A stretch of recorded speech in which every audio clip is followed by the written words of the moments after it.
大家好，我是秦苏珊律师。那今天的话呢，我会跟我们的律师团队去讨论一下最近Ice各种抓人，很多人被抓到了不同的移民监狱去。那最近川普的话呢，就是有下达总统命令，要在美国把所有非法移民的人驱出美国。那大家搞得人心惶惶的，特别是在加州这边，很多人被抓。那抓进去，大家关心的是我能不能被保释出来，或者说我会不会直接被遣返，以及是否会送到第三国。所以呢，我现在跟我们的律师团队的律师去讨论一下具体的情况。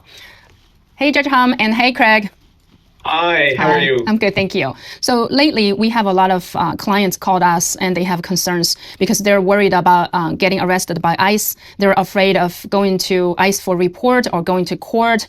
And also, they worry if they do get arrested, can they get bailed out? And most importantly, they worry about can they get sent to a third country, like the country they've never been to. So they are asking, say, ICE said, once somebody gets arrested, they don't have the right to see the attorney. They don't have to sign anything on the Trump administration. They can just get deported to a third country. So can you, Judge Hum, we'll start with you, talk about, what's the current policy? I know yesterday ICE issued a policy saying they are trying to detain all illegal immigrants for the duration of the removal proceedings.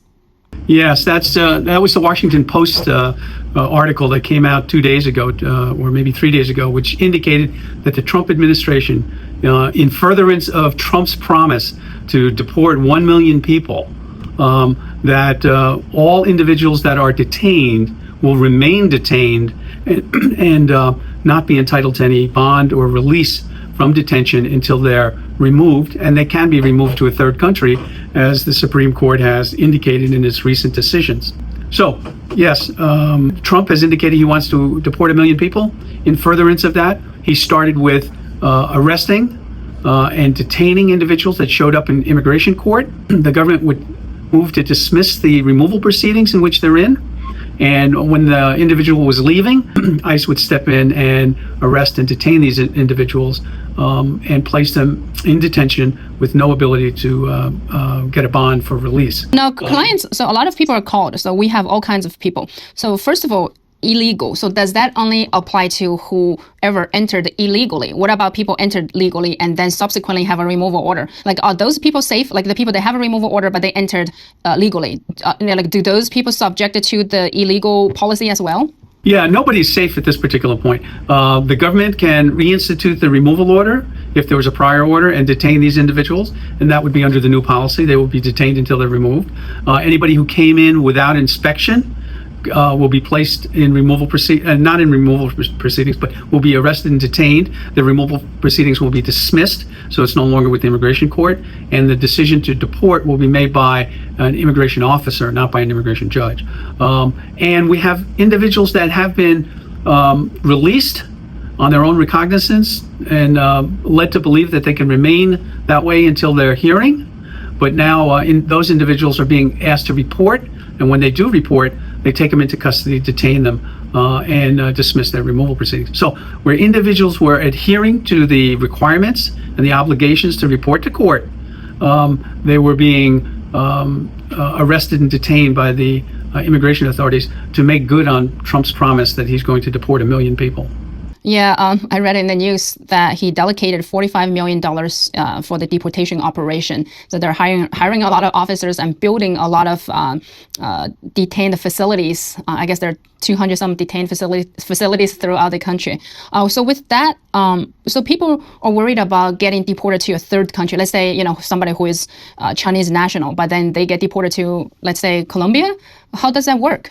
Can they actually, can the government actually deport somebody to a third country? Yes, according to the Supreme Court's recent pronouncements, Trump has the authority as president to deport these people to a third country.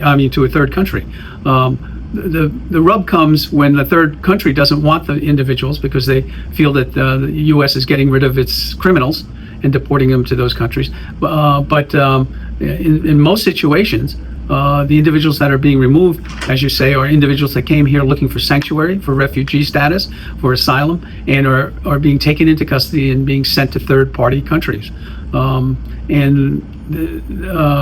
the courts haven't spoken directly on this, whether they can do this individually to each individual because it's a violation of their due process, Trump doesn't care. He's, despite his taking the oath to defend the Constitution, he has taken his oath, thrown it out the window, and has decided to trample on the rights of these individuals, their due process rights, both substantive and procedural, and deport the individuals to third-party countries. Lately, last week and this week, we got some good news because we got some of our clients a bond, released from the immigration detention. Because I know, Craig, you secured a bond for our client for $7,500. Can you tell us about, why you were able to secure a bond? What happened with the court? What happened with the client? Because I know a lot of the bonds that we requested, a good portion of it got denied. Right. Yeah, this individual had a green card. The government was accusing that person of engaging into a fraudulent marriage in order to obtain the green card. And when that individual left to attend a funeral outside the country, got arrested at JFK Airport upon his return and was detained. And he also had some minor criminal history in New York for shoplifting charges. But despite the allegations of fraud and criminal history of petty larceny, the judge still allowed bail to be imposed in this case over the government's objections because the judge was, had jurisdiction to authorize the bail. A lot of times the judges are, they say, we don't have jurisdiction because an individual is placed in expedited removal because they entered the country illegally. This was an individual that entered the country legally, despite the allegations of, fraud and the criminal history. The judge did have jurisdiction and exercised judicial discretion into imposing bail in this case. Okay. I know, Judge Hum, you got good news yesterday, and you were able to secure a $10,000 bond. So what's with this case? Yeah, that case was a Rodriguez-Ribbons matter in which the individual had been detained for more than 6 months. And under that context, in making a bond request, it is now the burden on the government to demonstrate that there are a threat to society or a flight risk. And the government was only able to show that they were concerned about the flight risk issue and that the individual had a very weak sponsor because a lot of the documentation was not provided in that case.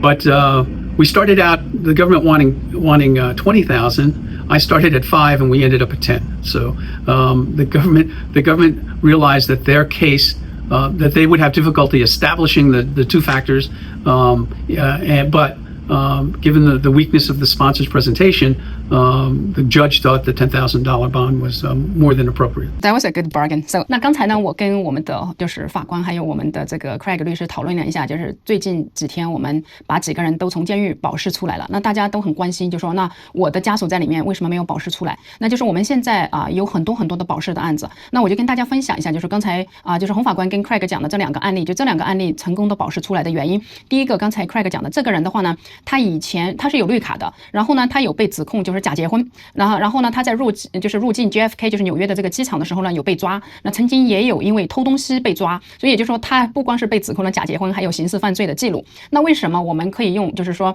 给他申请保释，并且保释金也不是特别高，7500的保释金能把他保释出来？那有一个很关键的东西，就是说他当年入境美国的时候，他是合法入境。那现在川普跟国土安全局严重打击的就是说非法入境的，以及在美国未住满2年的这些人。OK， 那第二个呢，刚才就是我们的洪法官也讲了，就是他的这个案子保释金呢是1万美金，他就讲了就是当时检察官是说2万，那我们的法官就说5000，最后呢达成一个协议，就是1万美金的一个交易，把这个人给成功的保释出来了。